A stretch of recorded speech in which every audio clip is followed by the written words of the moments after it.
नमस्कार. फक्त योजना या यूट्यूब चॅनलमध्ये मी ओमकार तुमचं स्वागत करतो. तर संजय गांधी निराधार योजना व श्रावणबाळ सेवा राज्य निवृत्ती वेतन योजनेअंतर्गत मार्च ते जुलैपर्यंतची जी पेन्शन मंजूर करण्यात आली आहे, तर सदरची पेन्शन कधी मिळणार यासारखे प्रश्न वारंवार आपल्या यूट्यूब चॅनलवरती विचारण्यात येत आहेत. तर आजची महत्त्वाची व्हिडिओ तुमच्यासाठी. तर लक्षात घ्या, संपूर्ण महाराष्ट्रातील महाराष्ट्र शासन वित्त विभागामार्फत जे जिल्हाधिकारी आहेत, तर त्यांच्याकडे अनुदान वर्ग करण्यात आले आहे. परंतु लक्षात घ्या की या योजनेतील लाभार्थी यांचे आधार कार्ड संलग्न करण्याची कार्यवाही करण्याबाबत संपूर्ण महाराष्ट्रभर सूचना देखील देण्यात आल्या आहेत. परंतु संजय गांधी निराधार योजना व श्रावणबाळ सेवा राज्य निवृत्ती वेतन योजना या योजनेतील लाभार्थ्यांना अर्थसहाय्याचे वितरण थेट बँक खात्यामध्ये म्हणजे DBT जे पोर्टल आहे याद्वारे करण्यात येणार आहे. तर यासाठी तुमचा आधार कार्ड तुमच्या बँक खात्याला लिंक पाहिजे, तुमचा मोबाईल नंबर अपडेट पाहिजे, त्याचबरोबर तुमची जे महत्त्वाची डॉक्युमेंट आहेत तर यामध्ये पाहू शकता की वयाचा पुरावा, मोबाईल क्रमांक,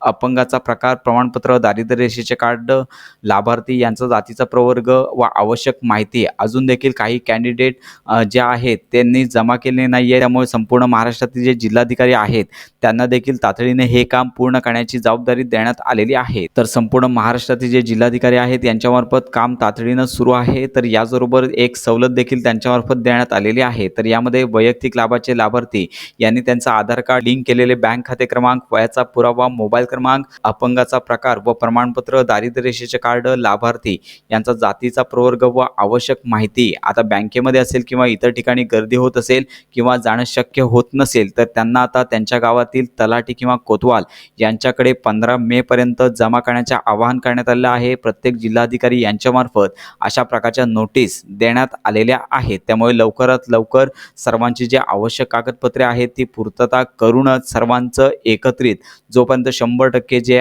डॉक्युमेंट व्हेरिफिकेशन किंवा आवश्यक कागदपत्रे सगळ्यांची होत नाहीत तोपर्यंत सदस्य अनुदान जमा करण्याचे आदेश देण्यात आले नाही आहे. तर या संदर्भातलं परिपत्रक देखील प्रसिद्ध करण्यात आलेलं आहे. लवकरच हे काम पूर्णत्वाकडे नेलं जाईल आणि त्यानंतरच अनुदान आणि पेन्शन तुमच्या खात्यामध्ये जमा होईल. तर अशा प्रकारे ज्यांनी अद्याप हे काम केलं नाही आहे त्यांनी जवळच्या तलाठी कार्यालयात किंवा कोतवाल यांच्याकडे संपूर्ण माहिती सबमिट करायचं आहे. तर या कारणामुळे सध्या तरी तुमच्या खात्यामध्ये पेन्शन जमा करण्यात आले नाही आहे. त्यामुळे अशा प्रकारे खात्रीशीर अपडेट्स मिळवण्याकरता आपल्या फक्त योजना या यूट्यूब चॅनलच्या कनेक्टमध्ये राहा.